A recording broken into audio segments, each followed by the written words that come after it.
हरिनाथ जी hero के बहुत प्रसिद्ध कारीगर थे। उनके हाथों में करिश्मा था। उनके तराशे हुए हीरे जो भी देखता हैरान हो जाता। ऐसी कारीगरी देख ग्राहक भी मुंह मांगी रकम देने को तैयार हो जाते और सुनार को मोटा मुनाफा मिलता। इसी वजह से हरिनाथ द्वारा तराशे हुए हीरो की मांग हमेशा बाजार में बनी रहती थी। वो सुनारों से हीरा ले आते और अपने घर पर बैठकर उसको तराश कर सुनार को वापस दे देते थे। उनका बेटा सुरेश अभी स्कूल में पढ़ता था, लेकिन जब भी हरिनाथ जी हीरो को तराशा करते थे तो वो उन्हें बड़े ध्यान से देखता। उसकी उत्सुकता और हीरो के प्रति लगाव देखकर वो उसे भी अपने हुनर की बारीकियां समझाने लगे। कभी कभी तो वो उसे एक छोटा सा हीरा दे देते और कहते कि जैसा मैंने तुम्हें समझाया है उसी तरह से तुम हीरे को तराश के दिखाओ। और सुरेश बहुत लगन से हीरे को तराशता।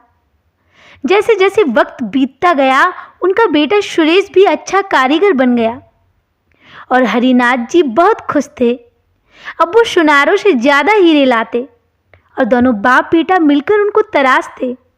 लेकिन अब तक उन्होंने सुनारों को अपने बेटे की कार्यकुशलता के बारे में नहीं बताया था। एक दिन अचानक दिल का दौरा पड़ने से हरिनाथ जी की मौत हो गई। बेटा गम में डूब गया। उसे पिता की मौत का सदमा इतना गहरा लगा कि वो हर वक्त दीवार पर टंगी अपने पिता की तस्वीर को ही निहारता रहता था। जब से दीनानाथ जी का देहांत हुआ था तब से घर में कमाई का एक भी पैसा नहीं आया। घर में दाल रोटी खत्म होने की नौबत आ गई।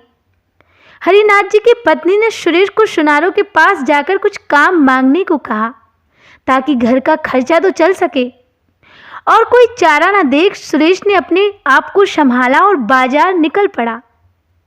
हरिनाथ जी के चले जाने के बाद सुनारों ने हीरो की तराशी का काम दूसरे कारीगरों को देना शुरू कर दिया था।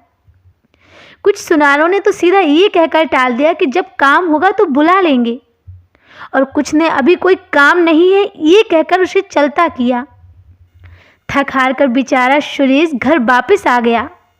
घर की हालात अच्छे ना होने की वजह से उसने कहीं नौकरी करने की भी सोची, लेकिन फिर भी वो ये सोचकर कि उसे तो कुछ हीरो के अलावा आता ही नहीं है, मायूस हो गया। कुछ दिन ही बीते। एक दिन एक आदमी उनके घर आया। उसे मालूम ही नहीं था कि हरिनाथ जी का देहांत हो गया। ये सुनकर उसे बहुत दुख हुआ और वो जब चलने को हुआ तो सुरेश ने पूछा, क्या हुआ, कोई काम था क्या आपको? तब उस आदमी ने बताया कि वो पास के शहर में सुनार है और अक्सर हरिनाथ जी से अपने हीरो का काम करवाता था। ये सुन सुरेश ने उससे आग्रह किया कि वो एक हीरे का काम उससे करवा के देखे। सुरेश ने उसे ये भी बताया कि अपने पिता से पूरी कारीगरी उसने सीखी है। ये बात सुनार को ठीक लगी और उसने सिर्फ एक हीरा सुरेश को दे दिया और कहा कि इसे तराश कर कल मुझे दुकान पर दे जाना।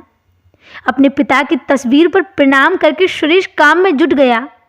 सारी रात लगा दी उसने उस हीरे को तराशा और सुबह उस सुनार के पास पहुंचा। उस हीरे को देखते हुए उस सुनार के मुंह से सिर्फ एक ही बात निकली, कौन कहता है कि हरिनाथ जी नहीं रहे? हरिनाथ जी तो मेरे सामने ही खड़े हैं, सुरेश के रूप में। ये तो अपने पिता की ही परछाई है। कितना अच्छा हीरा तराशा है। ये बात सुन के सुरेश की आंखों में आंसू आ गए और अब सबको सुरेश की कारीगरी के बारे में पता चल गया तो सब उसे हीरे तराशने को देने लगे और इस तरह से अब सुरेश बड़ा आदमी बन गया।